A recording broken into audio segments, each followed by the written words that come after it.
Hello, my friends. It's Indiana Holmes, and tonight we continue with our story, A Silent Witness. There is only 3 chapters left, so we are near completion. Tonight we begin with chapter 20, The Hue and Cry. The silence of the room remained unbroken for quite a considerable time after the 2 bearers had passed out with their dreadful burden. My 2 friends sat apart, with a tact of which I was gratefully sensible, left me quietly undisturbed by banal words of consolation, to sustain the first shock of grief and horror and get my emotion under control. Still dazed and half incredulous, I sat with my elbows on the table and my teeth clenched hard, looking dreamily across the room, half unconsciously observing my 2 friends as they silently examined the fatal letter. I saw Thorndyke rise softly and take a small bottle from a cabinet, and watched him curiously as he sprinkled on the paper some dark-colored powder that it contained. Then I saw him blow the powder from the surface of the paper into the fire and scan the letter closely through a lens, and still no word was spoken. Only once, when Jervis, in crossing the room, let his hand rest for a moment on my shoulder, did any communication pass between us, and that silent touch told me unobtrusively, if it were needful to tell me, how well he understood my grief for the woman who had walked open-eyed into the valley of the shadow, had offered her heart's blood that I might pass unscathed.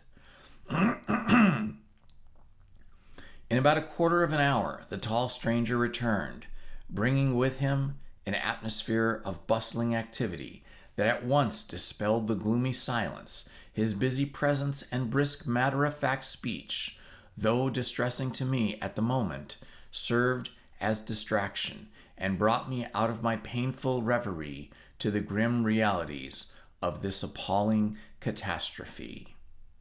"You are quite right, sir," said he. "The chambers were an empty set.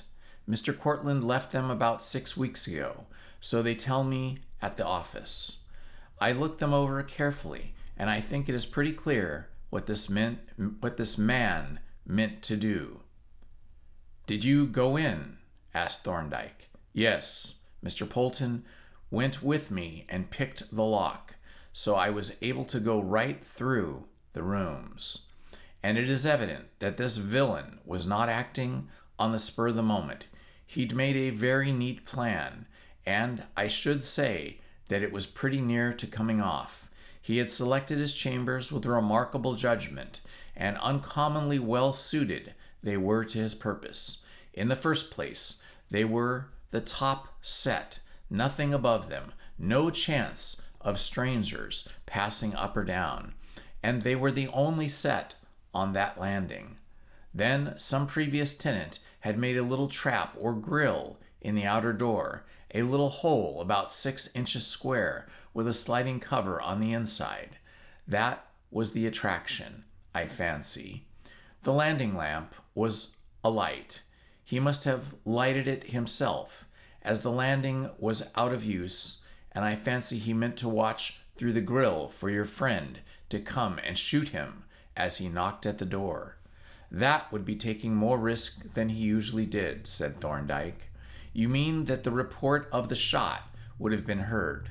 "Perhaps it might, but these modern, small-bore repeating pistols make very little noise, though they are uncommonly deadly, especially if you open the nose of the bullets." "But," objected Thorndyke, "if he had been heard, there he would have been, boxed up in the chambers with no means of escape." Our acquaintance shook his head. "No," he said, "that's just what he wouldn't have been. And there is where he had planned the affair so neatly. These chambers are a double set. They have a second entrance that opens on the staircase of the next house. You see the idea? When he fired his shot and made sure it was all right, or all wrong, if you prefer it, he would have just slipped through the other entrance, let himself out, shut the door quietly, and walked down the stairs. Then, if the shot had been heard, there was he coming out of the next house to join the crowd and see what was the matter. It was a clever scheme, and, as I say, it might very well have come off if this poor young lady hadn't given it away.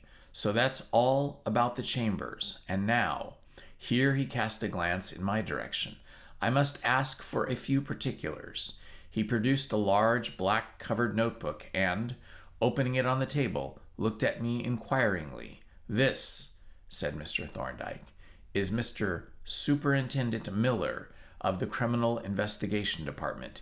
He has charge of this case, so you must tell him exactly what happened, and try, Jardine, to be as clear and circumstantial as possible." The superintendent looked up sharply. "I had an impression," said he, "that this gentleman's name was Howard. He has used the name of Howard since he has been staying here, for reasons which no longer exist, but which I will explain to you later. His name is Humphrey Jardine, and he is a bachelor of medicine." Mr. Miller entered these particulars in his book and then said, "I suppose it is not necessary to ask you if you were actually present when this poor lady was murdered." "No, I was not. And I presume you did not see the murderer?" "I saw a man, whom I believe to have been the murderer, come out of the entry and walk quickly towards Tudor Street gate. But I can give you no description of him. I saw him from the window and by the light of the entry lamp." My superintendent wrote down my answer and reflected for a few minutes. "Perhaps," said he, "you had better just give us an account of what happened, and we can ask you any questions afterwards. It's very painful for you, I know, but it has to be, as you will understand." It was more than painful. It was harrowing to reconstitute that hideous tragedy, step by step, with the knowledge that the poor murdered corpse was still warm. But it had to be, and I did it. Haltingly, indeed, and with many a pause to command my voice, but in the end I gave my superintendent a full description of the actual occurrences, though I withheld any reference to those words that my poor dead friend had spoken for my ear alone. When I had read through the signed statement, Mr. Miller studied his notebook with an air of dissatisfaction, and then turned to Thorndyke. "This is all quite clear, Doctor," said he, "and just about what you inferred from the letter, but it doesn't help us much. The question is, who is this man? I have an inkling that you know, Doctor." "I have a very strong suspicion as to who he is," replied Thorndyke. "That will do for me," said Miller. "Your strong suspicion is equal to another man's certainty. Do you know his name, sir?" "He has recently passed under the name of Samway," replied Thorndyke. "What his real name is, I think shall be able to tell you later. Meanwhile, I can give you such particulars as are necessary for making an arrest." The superintendent looked narrowly at Thorndyke as the latter pressed the button of the electric bell.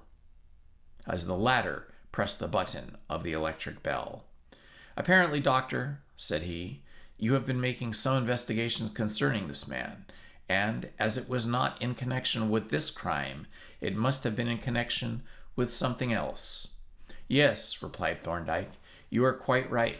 Miller, and it will be a matter of the deepest regret to me, to my dying day, that circumstances have hindered those investigations as they have. The delay has cost this poor woman her life.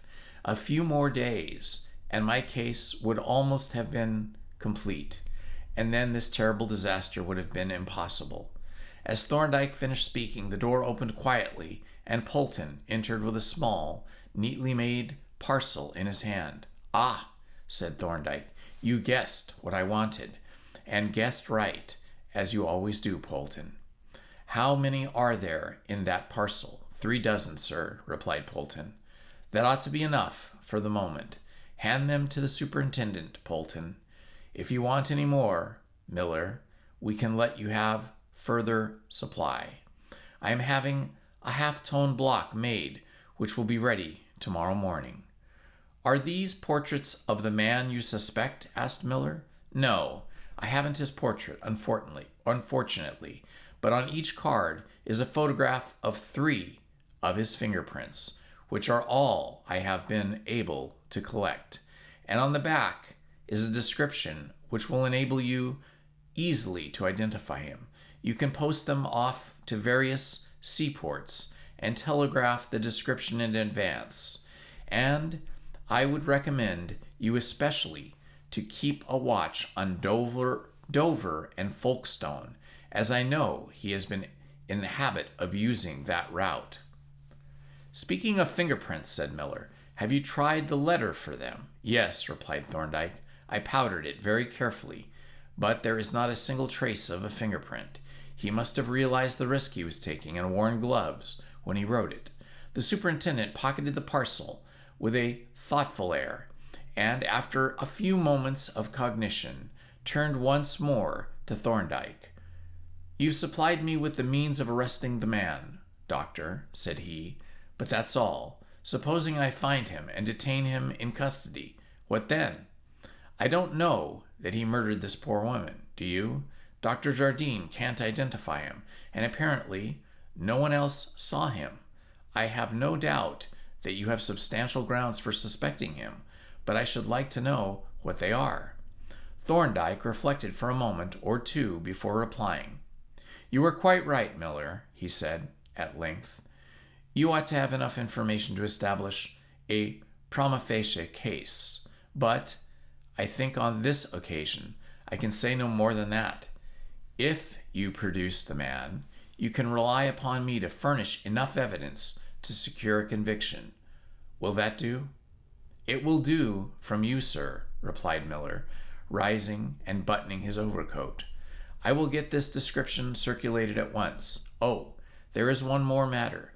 The name of the deceased lady was Samway, the same as that of the suspected murderer. What was the relationship?" "She passed as presumably was his wife." "Ah," said Miller, "I see. That was how she knew. Well, she was a brave woman to take the risk that she did, and she deserved something very different from what she got. But we are taught that there is a place where people who suffer injustice and misfortune in this world get it made up to them. I hope it's true. For her sake, and for his," he added abruptly with a sudden change of tone. "Naturally you do," said Thorndyke, "but meanwhile our business is with this world. Spread your net close and wide, Miller. I shall never forgive you if you let this villain slip. It is our sacred duty to purge the world of his presence. You do your part, Miller, and be confident that I will do mine." "You can depend on me to do my best, sir," said Miller. "Though I am working rather in the dark, I suppose you couldn't give me any sort of a hint as to what you've got up your sleeve? You've no doubt, for instance, that it really was the man Samway who committed the murder." Thorndyke, according to his usual habit, considered the superintendent's question for a while before answering. At length he replied, "I don't know why I shouldn't take you into my confidence to some extent, Miller, knowing you as I do, but you will remember that this is a confidence. The fact is that I am proposing to proceed against this man on an entirely different charge, but I am not quite ready to lay that information. And I want you to secure his person on the charge of murdering his wife, while I complete the other case." "Is that another case of murder?" asked Miller. "Yes. The facts are briefly these. A certain Septimus Maddock, who was living with the Samways, died some time ago under what seemed to be very suspicious circumstances. He was nursed by Samway and his wife, and by no one else. The cause of death given on the certificate was, in my opinion, not the true one, and I am proceeding to verify my theory as to what was the real cause of death." "I see," said Miller. "You are applying for an exhumation of the body?" "Well, hardly an exhumation. The man Maddock was cremated." "Cremated?" exclaimed Miller. "Then we're done. There isn't anybody to exhume." "No," agreed Thorndyke, "there is no body, but there are the ashes." "But surely," said Miller, "you can't get any information out of a few handfuls of bone ash." "That remains to be proved," replied Thorndyke.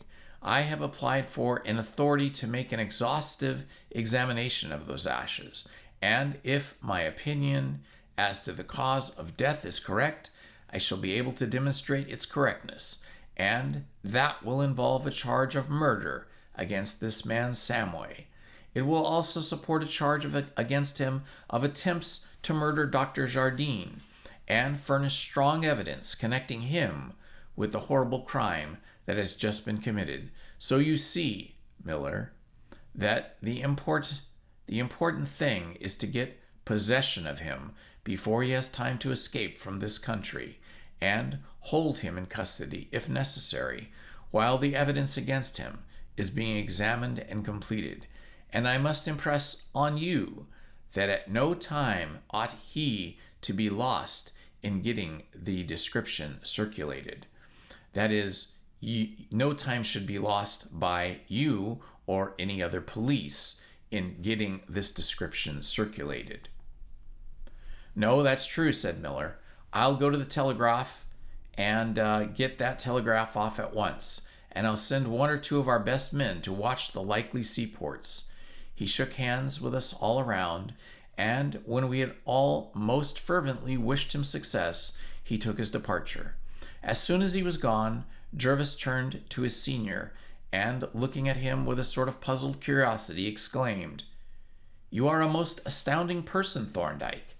You really are. I thought I had begun to see daylight in that Maddock case, and now I find that I was all abroad, and I can't for the life of me conceive what in the world you expect to discover by examining a few pounds of calcinated phosphates. Suppose Maddock was poisoned, what evidence would be obtained from the ashes? Of the poisons that could possibly have been used under the known circumstances, not one would leave a trace after cremation. But of course you've thought of that." "Certainly I have," replied Thorndyke, "and I agree with you that the ashes of the body that has been cremated are highly uncompromising, are highly promising. No, not even promising. They are highly unpromising material for a primary investigation. But does it not occur to you that in the case where certain circumstantial evidence is available, excellent corroborative data might be obtained by the examination of the ashes?" "No," replied Jervis, "I can't say that it does." "It is not too late to consider the question," said Thorndyke. "I shall probably not get the authority for a day or two, so you will have time to turn the problem over in the interval. It is quite worth your while, I assure you, apart from this particular case, as a mere exercise in constructive theory. You can acquire experience from imaginary cases as well as from real ones. As I have often pointed out, in fact, much of my experience has been gained in that way. I think I have mentioned to you that in my early days, when I had more leisure time to practice, it was my custom to construct imaginary crimes of an elaborately skillful type, and then, having, of course, all the facts, to consider the appropriate procedure for their detection. It was a most valuable exercise, for I was thus able to furnish myself with an abundance of problems of that kind. In actual practice, are met with only at long intervals of years, and since then a quite considerable number of my imaginary cases have presented themselves in a more or less modified form for solution in the course of practice, and have come to me with the familiarity of problems that have already been considered and solved. That is what you should do, Jervis. Try the synthetic method and then consider the analytical approach which you would appropriate to your result, or which would be appropriate to the result.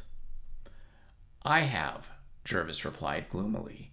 I have worked at this confounded case until I feel like a rat that has been trying to gnaw through a plate glass window. Still, I have to try another.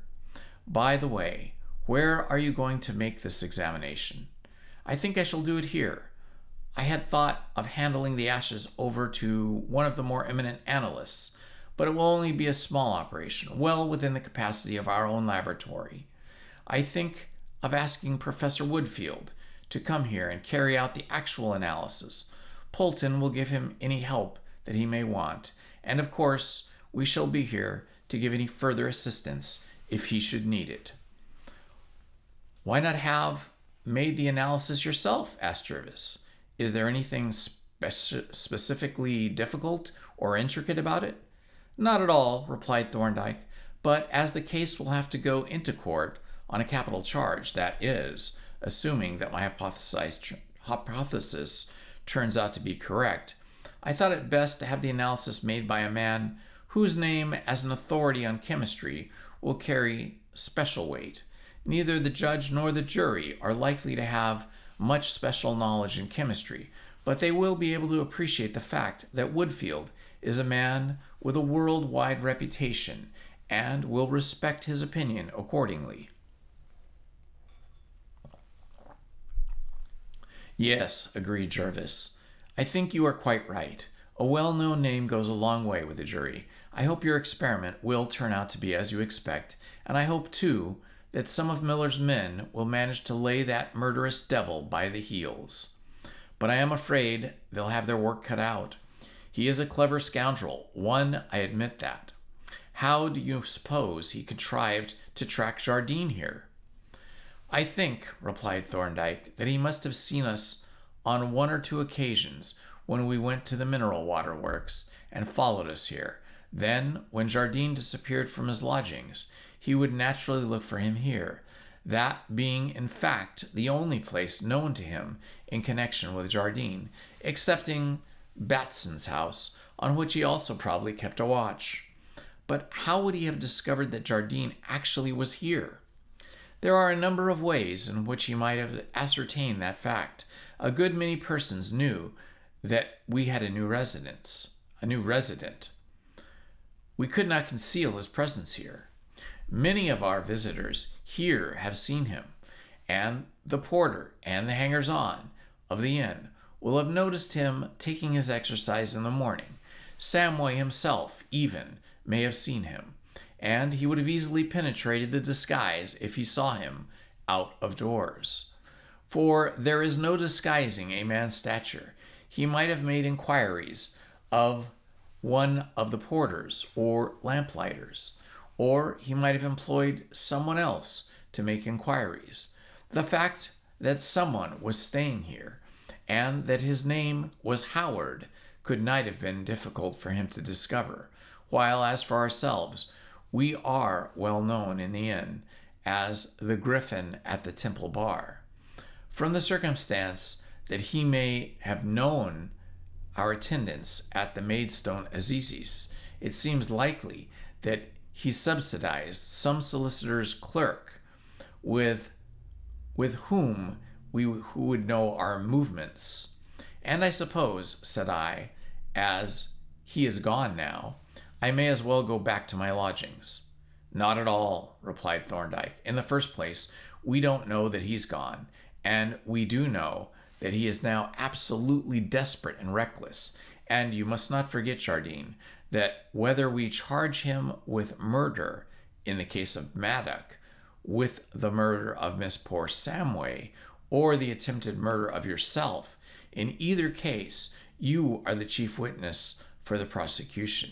You are the appointed instrument of retribution in this man's case, and you must take the utmost care of yourself until your mission is accomplished. He knows the value of your evidence better than you do, and is still worth his while to get rid of you if he can. But you and I am sure are at least as anxious as we are to see him hanged. I'd soon twist his neck with my own hands, said I. I dare say you would, said Thorndyke, and it is perfectly natural that you should, and it is not desirable.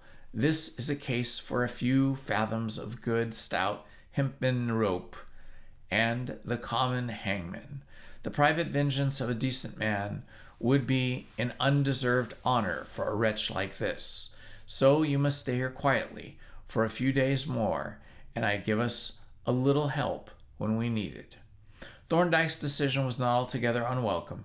Shaken as I was by the shock of this horrible tragedy, I was in no state to return to the solitude of my lodgings. The quiet and tactful sympathy of my two friends, or should I say three, for Polton was a kind of gentleman and had that gentleness of a woman, was infinitely comforting, and their sober cheerfulness and their interest in their talk prevented me from brooding morbidly over the catastrophe of which I had been an involuntary case. And dreadful as the associations of the place were, I could not but feel that those of my older resorts would be equally painful. For me, at present, the heath would be haunted by the figure of poor Letita, walking by my side, telling me her pitiful tale, and so pathetically craving my sympathy and friendship, and the Highgate Road could not but wring my heart with the recollection of that evening when we had walked together up the narrow lane, all unconscious of the black-hearted murder stealing after us, and foiled only by that futile spy, when, as we said goodbye, I had kissed her, and she had run off blushing like a girl. Moreover, if Thorndyke's chambers were fraught with terrible and gloomy associations, they were also pervaded by an atmosphere of resolute, relentless preparation, which was itself relief to me. For, as the first shock of horrified grief passes, it left me possessed by a fury of hatred for the murderer and consumed by an inextinguishable craving for vengeance. Nor was the time suspense so long as we had anticipated. On the very next morning, a letter arrived from the Home Office containing the necessary authority to make the proposed examination, and informing Thorndyke that, on the following day, the police would take possession of the ashes, which would be delivered to him by an officer who would remain witness to the examination, and to resume possession of the remains when it was all concluded. I saw very little more of Thorndyke that day, but I gathered that he was busy making the final arrangements for the important work of the morrow, and in clearing off various tasks so as to leave himself free from engagements. Nor did I enjoy much of Jervis's society, for he, too, was anxious to have the day free for the crucial experiment, which was, we had hoped, to solve the mystery of Septimus Maddox's death and explain the villain Samway's strange vindictiveness towards me. Left to myself, and by no means enamored of my own society, I wandered to the laboratory to see what Polton was doing, and to distract my gloomy thoughts by a little gossip with him on the various technical processes of which he possessed so much curious information. I found him arrayed in a white apron, with his sleeves turned up, busily occupied with what I took to be a slab of dough, which he had spread on a pastry board, and was leveling a good hardwood rolling pin. He greeted me as I entered with his queer, crinkly smile, but made no remark, and I stood a while in silence, watching him cut the paste in halves, sprinkle it with flour, fold it up, and once more roll it into a sheet with a wooden pin. Is this going to be a meat pie, Polton? I asked at length. His smile broadened at my question, for which I suspect he had been waiting. I don't think you'd care much for the flavor of it if it was, sir, he answered. But it does look like dough, doesn't it? It's molding wax, a special formula of the doctor's own.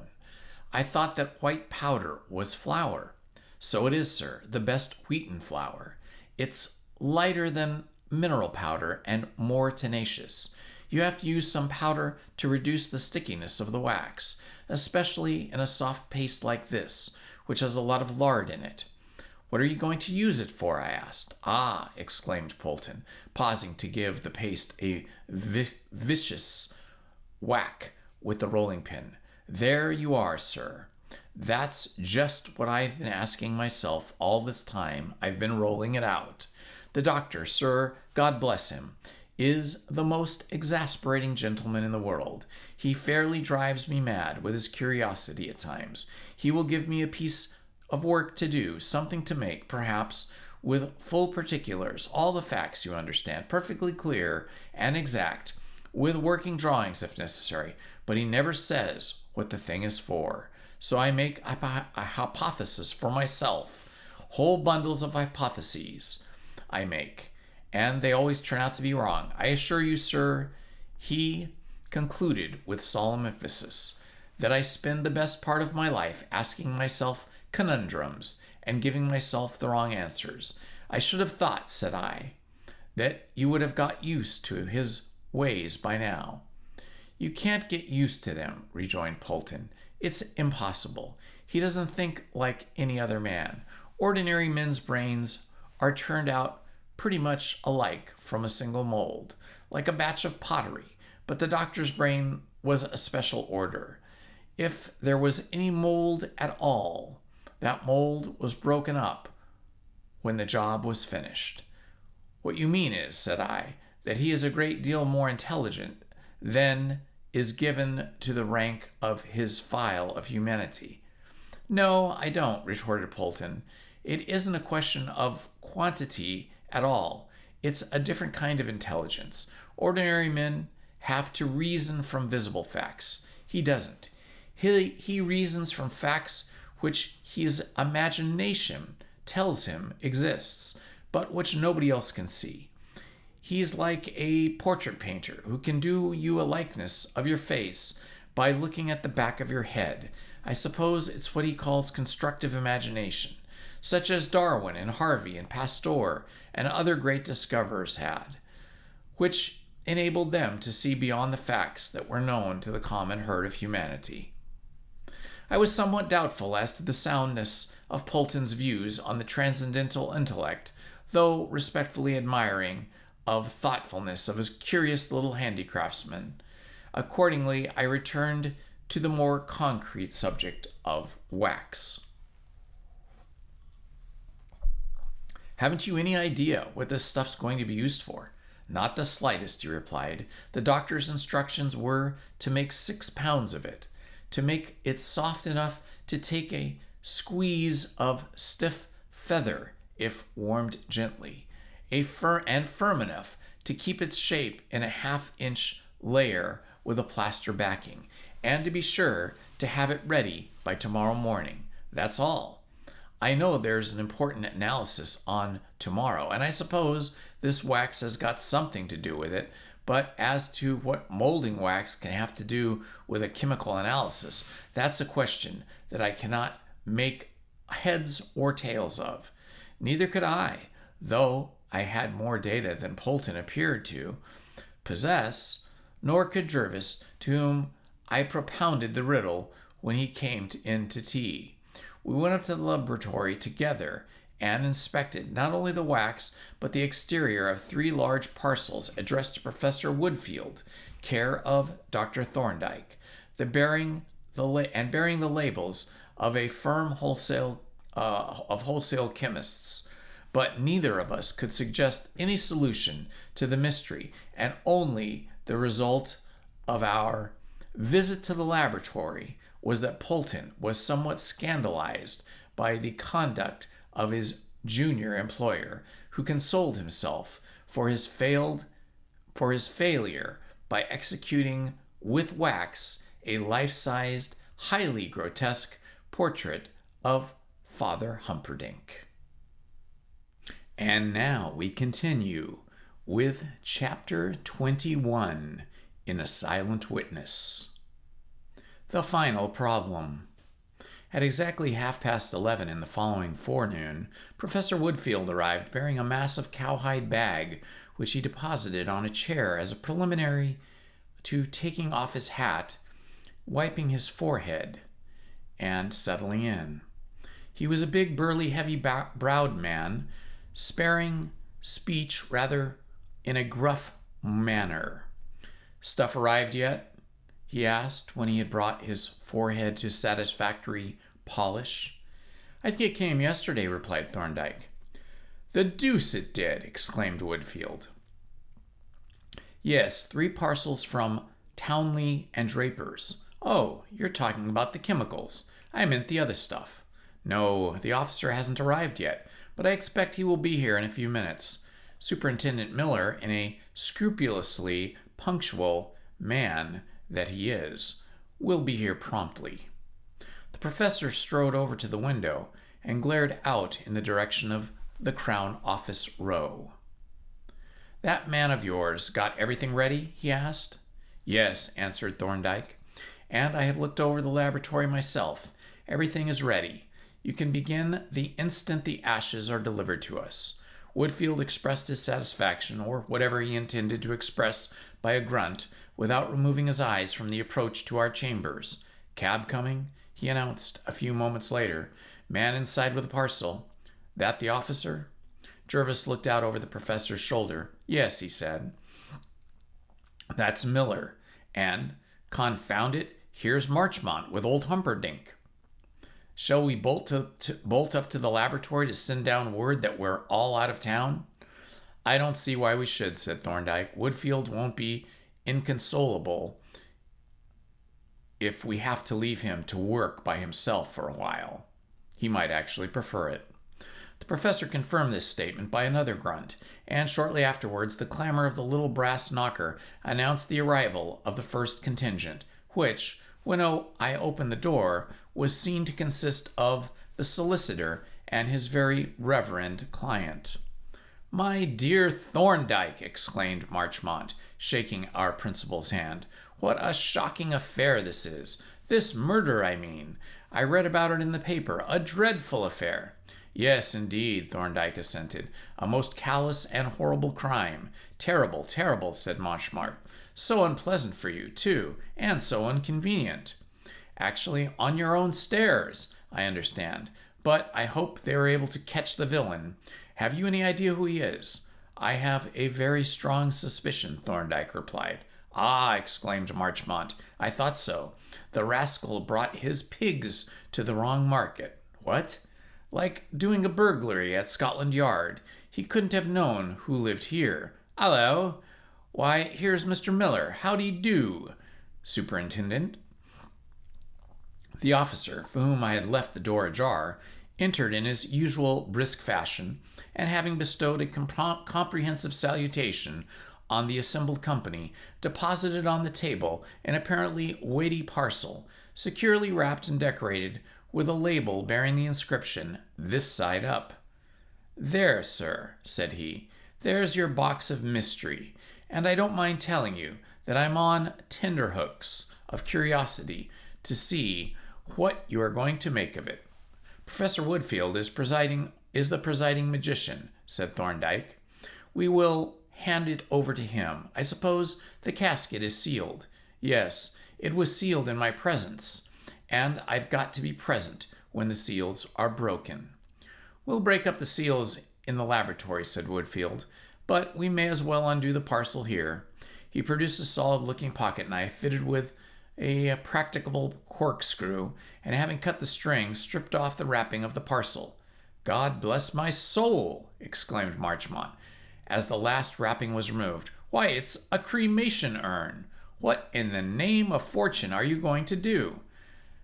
Miller tapped the lid of the urn with a dramatic gesture. "Dr. Thorndyke," said he, "is going, I hope, to extract from the ashes in this casket an instrument of vengeance on the murderer of Mrs. Samway." "Ah!"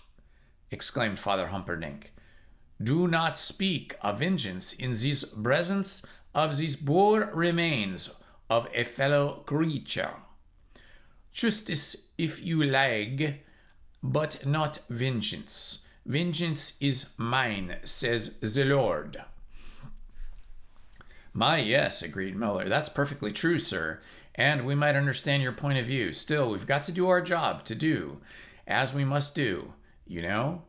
"But," said Marchmont, "I don't understand. What is the connection? These appear to be the remains of Septimus Maddock, whoever he may have been, and he seems to have died last November. What has he to do with the murder of this poor woman Samway?" "The connection is this," replied Thorndyke. "The man who murdered Mrs. Samway murdered the man whose ashes are in this urn. That is my proposition, and I hope, with the skillful aid of my friend Professor Woodfield, to prove it."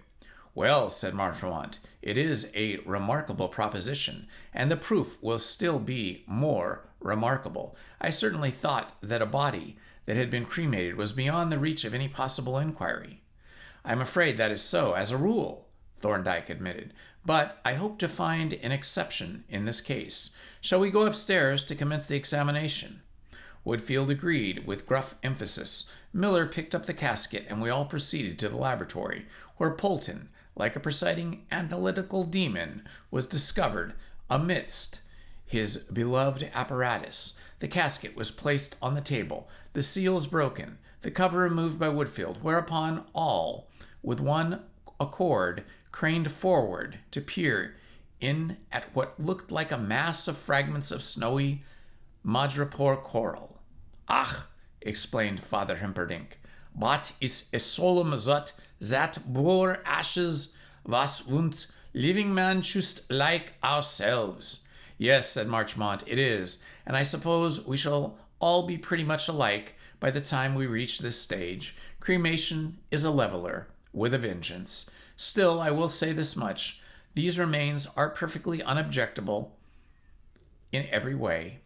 In fact, they are almost agreeable in appearance, whereas an ordinary disinterment after this lapse of time would have been the most horrid business." "Yes, indeed," agreed Thorndyke. "I have had to make a good many examinations of exhumed bodies, and as you say, they were very different from this. If I were not a practitioner of legal medicine, in which exhumation is often furnishes crucial evidence, I should say that this clearly and decent method of disposing of the dead is incomparably superior to any other. Unfortunately, it has serious medico-legal drawbacks. I think, Woodfield, that we will turn the ashes out onto a sheet of paper on the bench, and then, with your permission, I will pick out the recognizable fragments and examine them while you are working on the small powdery portions." He took up the urn, which was an oblong terracotta vessel with some 14 inches in length, and very carefully inverted it over the large sheet of clean white paper. Then, from the dazzling snowy heap, he picked out daintily the larger fragments, handling them with the utmost tenderness, for, of course, they were excessively fragile, and finally transferring them one by one to another sheet of paper at the other end of the bench. The appearance of the remains was not quite as I had expected. Among the powdery debris was a quite considerable number of larger fragments, most of which were easily recognized by the anatomical eye, which some of the larger long bones must have gave the impression of having been broken to enable them to be placed in the urn, and suggested that a partial reconstitution for the purpose of determining the stature or other peculiarities of the skeleton was by no means impossible, as I had supposed. But, large and small alike, the pieces were strangely light and attenuated, like the ghost of bones or artificial counterfeits in porous spongy coral. When Thorndyke had picked out such of the fragments as he wished to examine, Professor Woodfield glanced casually over the collection, but suddenly he paused and, stooping over a large over a large piece of the right innominate bone, narrowly inspected a somewhat shiny yellow stain on the inner surface. "Looks as if you were right, Thorndyke," he said of this in his laconic way. Qualitatively, at any rate, we shall see what the quantitative test says." I pored over that dull yellow stain, as did Jervis also, but could make no guess as to its nature or conceive any explanation of its presence. What interested me more was a small depression or cavity in the bone at the center of the stain that was not the result of cremation, was obvious from the fact that it was surrounded by a small area of cellulosed or hardened bone, which was quite plainly distinguishable on the spongy background, and which clearly pointed to some inflammatory change that had occurred during life. But of its cause and of that of the stain itself, I could think of no intelligible explanation. "Have you enough of the small fragments to go on with the present, Woodfield?" Thorndyke asked. "Plenty," replied Woodfield. "Then," said Thorndyke, "I will get on with my side of the inquiry. I shall want the whole plate camera first, Polton." While his assistant was preparing the camera, he laid several of the fragments on a baize-covered board and secured them in position by threads attached to wooden-headed pins like diminutive brad-awls. When the fragments were fixed immovably, he placed the board in a vertical position on a stand in a good light, at which time Polton was ready to make the exposure.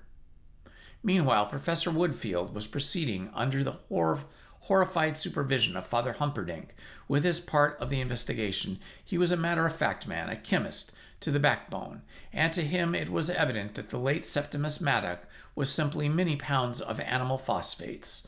Quite composedly, he shoveled up a scoopful of ashes, which he emptied into a pan of spring-balanced, and having weighed out 1.25 pounds, shot the contents of the pan into a large mortar, and forthwith began to grind the fragments into a fine powder, humming cheerfully, stave to ring the wrestle of the pestle. But his next proceeding scandalized the worthy Jesuit still more deeply. Having weighed out certain quantities of charcoal, sodium carbonate, and borax, he pulverized each with a second mortar, mixing the whole together, and shot the mixture into the first mortar, which contained the ash, stirring the entire contents up into a repulsive-looking gray powder. "But, my dear sir," exclaimed Father Humperdinck, "you are destroying the remains." Woodfield looked at him from under his beetling brows, but went on stirring. "Matter is indestructible," he replied stolidly, and with this he tipped the contents of the mortar onto a sheet of paper and transferred them to a large fire-clay crucible. "Now, Polton," said he, "is the furnace ready?" Polton disengaged himself for a moment from the camera and took up a position by the side of the big fire-clay drum with his hand on the gas-cock, when Woodfield, having dropped 3 or 4 large iron nails into the crucible, carried the latter over the furnace and lowered it into the central cavity of the cock. The cock was turned on and Polton and a match applied, whereupon a great purplish flame shot up with a roar from the mouth of the furnace, and even when this had been confined by the dropping of the massive cover, the iron-cased cylinder continued to emit a muffled, sullen growl. While the crucible was heating, I transferred my attention to Thorndyke. The photographic operations were now concluded, and the molding wax had just been produced from a warmed incubator. Polton's curiosity and mine was about to be satisfied. Thorndyke began laying a thick slab of the warm, pliable wax on the middle smooth plate of varnished plaster, at each corner of which was a small hemispherical pit, and dusting powder French chalk sparingly over the level surface of the wax. Then he took the large fragment of bone, which bore the mysterious yellow stain, and laid it on the wax with the stained uppermost, pressing it very gently until Gradually, it sank into the soft, pasty mass. Next, he took a somewhat smaller slab of wax and, having dusted its surface with French chalk, laid it on the fragment of bone, pressing it on gently but firmly, especially in the neighborhood of the stain. Having squeezed some irregular-shaped lumps of wax on the back of the top slab, he fastened a strip of India rubber round the edge of the plaster plate so that it formed an upright rim, and turned to Polton. "Now mix a bowl of plaster and mix it extra stiff so that it will set quickly and hard." With a soft brush, he painted a thin coat of oil on the exposed portion of the plaster plate up to the edges of the wax, and including the little circular hollows. By the time he had done this, Polton reappeared from the workshop with a basin of liquid plaster, which he was beating up with a spoon as if preparing a custard or batter pudding. As soon as the plaster began to thicken, he poured it on the wax and oiled slab until it formed a level mass, nearly flush with the top of the India rubber rim. In a surprising short time, a smooth, creamy liquid solidified into a substance having the appearance of icing sugar, and when Polton had stripped away the inner India rubber rim, exposing the edge of the new plaster slab, this part of the process was finished. "We will put this mold aside for the plaster to harden while we make the other mold," said Thorndyke. "Aren't you going to make molds of the fragments?" I asked Jervis. "No," Thorndyke answered. "The photographs of the rest will be sufficient, and I don't think we shall want even those. In fact, what I am doing now is merely a way of extra precaution. We are obliged to destroy the fragments in order to make the analysis, so I am just putting their appearance on record. You never know what ingenious defending counsel may spring upon you." As Polton produced a second plate of varnished plaster and Thorndyke began to prepare the wax for the next mold, I turned my attention once more to Professor Woodfield. He had now deserted the mortar, in which he had been preparing a further supply of the stuff, and taken up a position by the furnace, with a long pair of crucible tongs in his hand.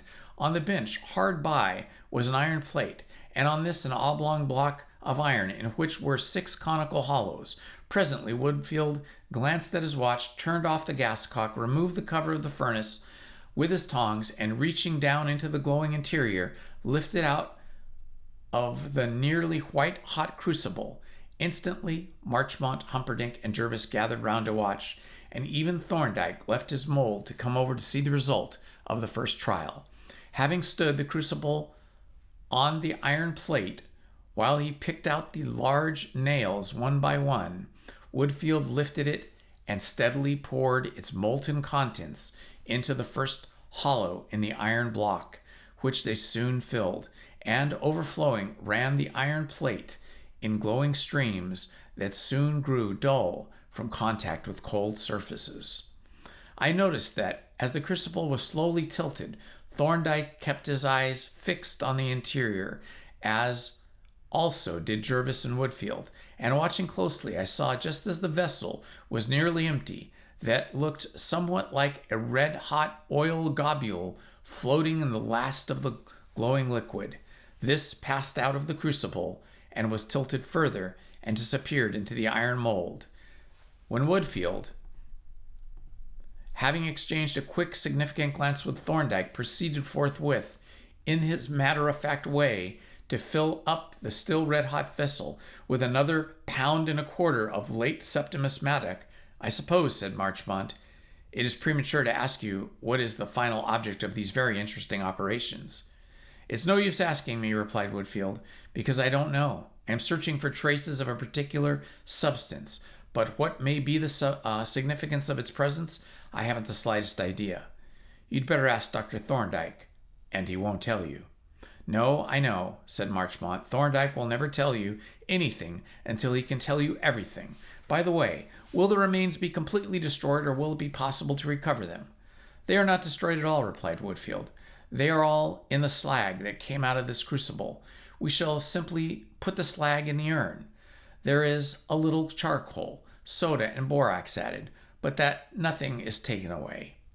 I could see that to the unchemical mind of Father Humperdinck this was far from satisfactory, and I observed him poring with obvious disapproval over the dark-colored glassy masses of slag and iron plate. Ashes to ashes was an intangible formula, but ashes to slag was quite another matter, for which no provision had been made in any known ritual. After a rather hurried luncheon, the wax molds were carefully opened and the fragments of bone picked out. When it was seen that each fragment had left a perfect impression on the wax surface into which it had been pressed, these hollow impressions were now filled with liquid plaster, and when the latter had thickened sufficiently, the two halves of each mold were quickly fitted together and kept in close contact by weight. During the interval, which was necessary to allow the plaster setting quite firmly, I had leisure to note that Professor Woodfield had filled 2 more of the cavities in the iron mold. Now that the furnace was thoroughly hot, he was able to work rather more quickly, and he had economized time by leaving the crucible to heat while we were at lunch. He was preparing to take the 4th charge from the furnace when I observed Polton removing a weight from one of the molds and hurriedly transferred my patronage to his part of the entertainment. The mold on which he was operating was the one bearing the impressions of the stained fragment of innominate bone, and when he separated the 2 halves and exposed the newly made cast, one inside might have thought that the actual bone had been left in. So perfectly did the snowy white plaster cast reproduce the dazzling white calcined bone. But naturally the stain did not appear in the cast, a defect which Thorndyke proceeded at once to remedy by making a tracing of the exact position and extent of the colored patch and transferring it to the cast. Then, and until then, Thorndyke regretfully handed the original fragment to Professor Woodfield, who impassively dropped it into the mortar and pounded it into mere characterless powder. After the opening of the second mold and the removal of the casts, the interest of the investigation lapsed for a time. Woodfield's operations were doubtless the most important part of the procedure, but they were not thrilling to look at. In fact, they became an unvarying repetition, decidedly tedious, and when the last charge containing the utmost crumb of ash had been placed in the furnace, and there was nothing to do but stare at the great fire-clay drum, Marchmont and Humperdinck began to yawn in the most portentous manner. I rather wonder that they didn't go, for the investigation was no business of theirs, and there was little entertainment in gazing at the outside of a furnace or watching Polton and the superintendent gather up the masses of slag from the plate and drop them into the casket. But I suppose that they, like myself, were consoling themselves for the tedium of the chemist's manipulations by the prospect of satisfying their curiosity as to the final result of the experiment. When at length the last charge was ready, Woodfield withdrew the white-hot crucible from the furnace and stood it on the iron plate. But this time he did not pour out the contents. Instead, he tilted the iron mold, and picking out the conical masses of slag that it contained one by one, lowered them with his tongs into the hot crucible. Then, having thrown in a little fresh flux, he returned the crucible to the furnace. Why didn't he pour out the melted stuff this time? Marchmont asked. Because, Thorndyke replied, I want, for certain reasons, to have the total result of the analysis in a single mass. Each of those little cones of slag contain the result from a 1/6 part of ash. The crucible now contains the matter extracted from the whole of the ashes. For my purpose, this is more suitable, as you will see in a few minutes, for we shall not have to leave the crucible in the furnace so long this time. I'm glad of that, said Marchmont, though this has been a most interesting and, I may say, fascinating experience. I am delighted to have had an opportunity of witnessing these most instructive and The rest of the sentence was rendered somewhat obscure by a colossal yawn, but very soon the interest of the proceedings was revived by Woodfield, who had approached the furnace with a determined air and removed its cover with somewhat of a flourish. Now we shall see, Thorndyke, said he, turning off the gas and reaching down into the glowing cavity of his tongs. He lifted out the crucible and, standing it on the iron plate, took out the nails, tapping each on the side of the pot as he withdrew it. Do you want me to pour it out, or shall we break the pot? I asked Woodfield. That rests with you, replied Thorndyke. Better break the pot then, said Woodfield. This entailed a further spell of expectant waiting, and we all stood round, gazing impatiently at the crucible as it slowly faded from bright red to dull red, and from this to its natural dull drab. It was quite a long time before Woodfield considered it cool enough to be broken. Indeed, I half suspected him prolonging our suspense with deliberate malice. At length, he took up a peculiarly shaped hammer which Polton had handed him, and, laying the crucible on its side, struck it sharply near the bottom with the pointed beak. Then he turned the pot over and struck a similar blow on the opposite side, upon which the bottom of the crucible broke off cleanly, exposing the mass of dark, glassy slag, and embedded in it a bright button of metal. What metal is that? Jervis demanded eagerly. The professor struck the button smartly with a hammer, whereupon it detached itself from the slag and rolled on the plate. Lead, said he. I don't vouch for its purity, but it is undoubtedly lead. Jervis turned to Thorndyke with a puzzled look. You can't be suggesting, said he, that this was a case of acute lead poisoning. The circumstances didn't admit it, and besides, the quantity of lead is impossibly large. I should suppose, interposed Miller, that the doctor was suggesting a most particularly acute form of lead poisoning, only that it is impossible to imagine that a cremation certificate would be granted in a case where a man had been killed by a pistol. I am not so sure of that, said Thorndyke, though it is not likely that cremation certificate would be applied for under those circumstances, but I am certainly not suggesting lead poisoning. What do you say is the weight of this button, Thorndyke? The professor asked. That, replied Thorndyke, depends on the relation to the total content of the lead in the ashes. What percentage do you suppose has been lost in the process of the reduction? Not more than 10%, I hope. You may take this button as representing 90% of the total lead, perhaps a little more.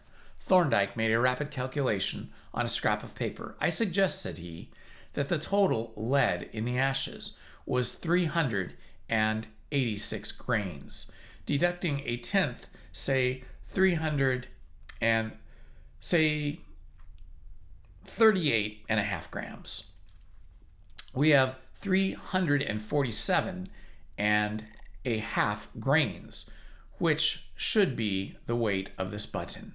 Woodfield picked up the button and, striding over to the glass case which contained the chemical balance, slid up the front and, placing the button in one pan, put the weight of corresponding to Thorndyke's estimate. In the other, on turning the handle that released the balance, it was seen that the button was appreciably heavier than Thorndyke had stated, and Woodfield adjusted the weights with a small pair of forceps until the index stood in the middle of the graduated arc. The weight is 349.5 grains, said Woodfield. That means that my assay was rather better than I thought. You were quite right, Thorndyke, as you generally are. I wonder what the object was that weighted 386 grains. Are you going to tell us? Thorndyke felt in his waistcoat pocket. It was an object, said he, very similar to this. As he spoke, he produced a rather large, dark-colored bullet, which he handed to Woodfield, who immediately placed it in the pan of the balance and tested its weight. Just a fraction short of 387 grains, said he. The superintendent peered curiously at the balance case and, taking the bullet out of the pan, turned it over in his fingers. "That's not a modern bullet," said he. "They don't make 'em that size now, and they don't generally make 'em of pure lead." "No," Thorndyke agreed, "they don't. This is an old French bullet, a casse-pot of about 1870. "A chassepot!" exclaimed Humperdinck with suddenly awakened interest. "Yes," said Thorndyke, "and this button," he picked it up from the floor and balanced, and from the floor of the balance case as he spoke, "was once a chassepot bullet too. This, Father Humperdinck," he added, holding out the little mass of metal towards the Jesuit, "was the bullet which struck your friend, Vitalis Reinhardt, near Saarbrück, more than 30 years ago." The priest was thunderstruck. For some seconds he gazed from Thorndyke's face to the button of lead, with his mouth agape and an expression of utter stupefaction. "But," he exclaimed at length, "it isn't possible. How can it be? In the ashes of a stranger?" "I take it," said Marchmont, "that Dr. Thorndyke is suggesting that this was the body of Vitalis Reinhardt." "Undoubtedly I am," said Thorndyke. "It sounds a rather bold supposition," Marchmont observed, a little dubiously. "Isn't it basing a somewhat startling conclusion upon slender data? The presence of lead is a striking fact, but still, taken alone—" "But it isn't taken alone," Thorndyke interrupted. "It is the final link in a long chain of evidence. You will hear that evidence later, but as it happens, I can prove the identity of these remains from facts elicited from the examination that we have just made. Let me put the argument briefly. First, I will draw your attention to these plaster casts, which you will have seen me make from the original bones. Take, to begin with, these small fragments. Dr. Jervis will tell you what the bones are." He handed the small casts to Jervis, who looked them over, not for the first time, and passed them to me. "I say that they represent 2 complete fingers, and that the first or proximal joint of a right thumb. What do you say, Jardine?" "That is what I had already made them out to be," I replied. "Very well," said Thorndyke. "That gives us an important initial fact. These remains contain 2 complete fingers and the first joint of a thumb. But these remains profess to be those of a man named Septimus Maddock. Now, this man is known to have had deformed hands, and the kind described by Brachydactylus. In such hands, all the fingers are incomplete. They have only 2 joints instead of the normal 3, and the first or proximal joint of the thumb is absent. Obviously, then, these remains cannot be those of Septimus Maddock, as alleged. But if not Septimus Maddock's, whose are they? From certain facts known to me, I assume them to be those of Vitalis Reinhardt. Let us see what support that assumption has received. Reinhardt is known to have been wounded in the right hip by a chassepot bullet, and the bullet was never extracted. Now, I find these among the remains, a considerable portion of the right hip bone. In that bone is a mark which plainly shows that it has been perforated, and the perforation repaired, and there is a cavity in which the foreign body of about the size of a chassepot bullet has been partly embedded. The chemical composition of that foreign body is plainly indicated by a stain which surrounds the cavity, which stain is evidently due to oxide of lead. Clearly, the foreign body was composed of lead, which will have melted in the cremation furnace and runway, but left a small portion in the cavity, which small portion becoming oxidized, the oxide will have liquefied and become soaked up by the absorbent bone ash, thus producing the strain.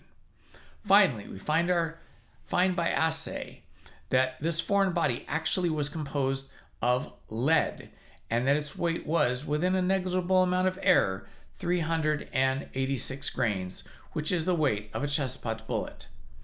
I say that the evidence from the ashes alone is conclusive, but this is only corroborative of conclusions that I had already formed on a quite considerable body of evidence. Are you satisfied, Marchmont? I mean, of course, only in respect to a prima facie case. Perfectly satisfied, replied Marchmont. And now I understand why you insisted on me being present at this investigation and on bringing Father Humperdinck, which I must admit has been puzzling me the whole day. By the way, I rather infer from you that, from what you have said, that there has been foul play. Is that so? I think, replied Thorndyke, there can only be a doubt that Reinhardt was murdered by Septimus Maddock. That is, there can be almost no doubt.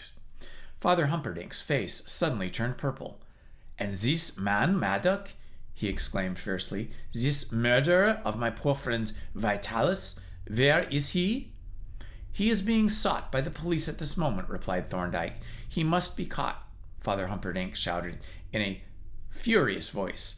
And then he is caught, he must be punished as he deserves. I shall not then wait one moment. Rest, I will not have one moment's rest until he is hanged as high as Haman. Here I caught a quick glance of Marchmont's eyes and seemed to hear a faint murmur which framed the words, "Vengeance is mine."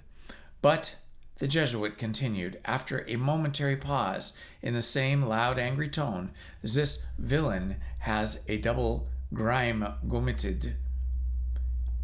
He has murdered a good and generous, pious man, and he has robbed the poor and the suffering and the unfortunate." "How he has done that?" asked Marchmont. "By murdering the benefactor of our society," was the answer. "Yes, to be sure," agreed the solicitor. "I hadn't thought of that. Of course, the original will be in favor of Miss Vine probably stands without modification." At this point, Superintendent Miller interposed. "You were saying, sir, that the man Maddock is now being sought by police. Do you mean under that name?" "No," answered Thorndyke. "I mean under the name Samway. Septimus Maddock, alias Isaac Van Dam, is written off as deceased, but Samway, alias Maddock, alias Burton of Burgess, alias Gill, is his reincarnation, and as such, I commend him to your attention, and I hope, Miller, you will be able to produce him shortly in the flesh. The evidence, as you see, is now ready, and all that is lacking is the prisoner. He shan't be lacking long, sir. If any efforts of mine can bring him to light, I shall see a case here that will play for all the work that we can put into it. And now, with your permission, Doctor, I will take possession of the urn and get off to see that everything necessary is being done." The superintendent, as so often happens with departing guests, infected our other two visitors with a sudden desire to be gone. Father Humperdinck especially seemed unwilling to lose sight of the police officer, who was correspondingly anxious to escape, and having wished us a very hasty adieu, hurried down the stairs in his wake, followed at a greater interval by his legal advisor. And that, my friends, is the end of chapter 21.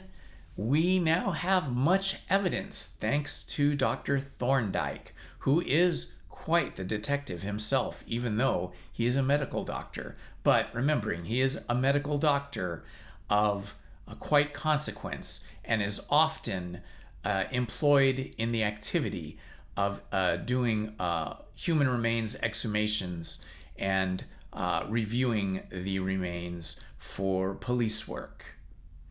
So, tomorrow night, we will finish this book with our final chapter, chapter 22, and we will find out all that remains to be found out, and hopefully the capture of the murderer. Until then, this has been Indiana Holmes. Love to you all, and good night. Please hit the like button, subscribe, and hit the notifications button. Thank you very much.